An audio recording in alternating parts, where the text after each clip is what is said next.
Hello everyone, welcome to our channel. ఇవాల్టి వీడియోలో మనం ఒకాసెట్ ట్యాబ్లెట్ గురించి రివ్యూ చేయబోతున్నాం. ఒకాసెట్ ఇందులో సెట్రిజిన్ హైడ్రోక్లోరైడ్ ట్యాబ్లెట్ డ్రగ్ని వాడారు. 10 mgగా వాడారు, 10 mg పర్ ట్యాబ్లెట్కి. దీన్ని సిప్లా కంపెనీస్ వారు మ్యానుఫ్యాక్చరింగ్ చేయడం జరిగింది. దీని ప్రైస్ వచ్చేసి 18 రూపీస్ పర్ 10 ట్యాబ్లెట్స్. ఓకే, దీని యూజ్ చూద్దాం ఇప్పుడు. ఈ డ్రగ్ వచ్చేసి యాంటీహిస్టమైన్ డ్రగ్ లాగా పనిచేస్తుంది.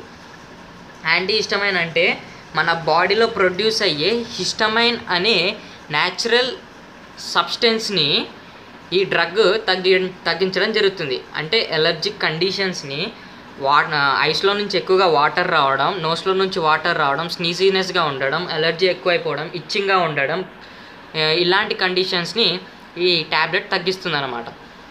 సో దీనివల్ల సైడ్ ఎఫెక్ట్స్ చూసుకుంటే చాలా తక్కువ.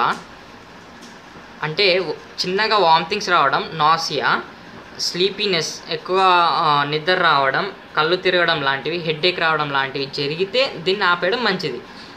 సో ఈ సైడ్ ఎఫెక్ట్స్ అనేవి అందరిలో చాలా మందిలో కనబడవు, చాలా తక్కువలో ఉంటాయి ఈ సైడ్ ఎఫెక్ట్స్.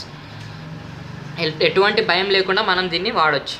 అయితే ప్రికాషన్స్ ఏం తీసుకోవాలి అంటే, మనం దీన్ని ఈ ట్యాబ్లెట్ తీసుకునేటప్పుడు మనం మిల్క్ కానీ, ఎక్కువగా మసాలా ఉన్న ఫుడ్ కానీ, ఆల్కహాల్ కానీ తీసుకోకూడదు. అలాగే ఈ సిప్లా కంపెనీస్ ద్వారా తయారు చేయబడిన చెస్ట్ ఆన్ కోల్డ్ అనే ట్యాబ్లెట్ గురించి ఆల్రెడీ మన ఛానల్లో ఫుల్ రివ్యూ చేశాను. కుదిరితే ఆ ట్యాబ్లెట్ గురించి కూడా తెలుసుకోండి. సో మనం ఎప్పుడైతే మెడికల్ షాప్కి వెళ్ళి మనం ఈ ట్యాబ్లెట్ని అడుగుతామో, మనం ముఖ్యంగా చూసుకోవాల్సింది డ్రగ్ మరియు కంపెనీ, ఏ కంపెనీ దాన్ని తయారు చేసింది, అలాగే డ్రగ్ ఎంత ఎంజీగా రిలీజ్ చేస్తుంది, అదే ముఖ్యంగా చూసుకోండి.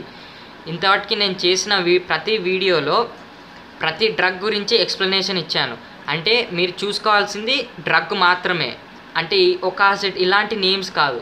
ఈ డ్రగ్ మరియు కంపెనీ యొక్క పేరు చూడండి, అలాగే ఎంత ఎంజీగా దాన్ని ప్రొడ్యూస్ చేస్తుందో కూడా చూడండి. ఇది చూసి మాత్రమే మీరు పర్చేస్ చేయండి ఫ్రెండ్స్ ట్యాబ్లెట్స్ని. ఓకే ఫ్రెండ్స్, ఈ వీడియో నచ్చితే లైక్ చేయండి, షేర్ చేయండి, కామెంట్ చేయండి, సబ్స్క్రైబ్ చేసుకోవడం మాత్రం మర్చిపోకండి. ఇలాంటి మరిన్ని వీడియోస్తో నేను మీ ముందుంటాను. Thank you for watching.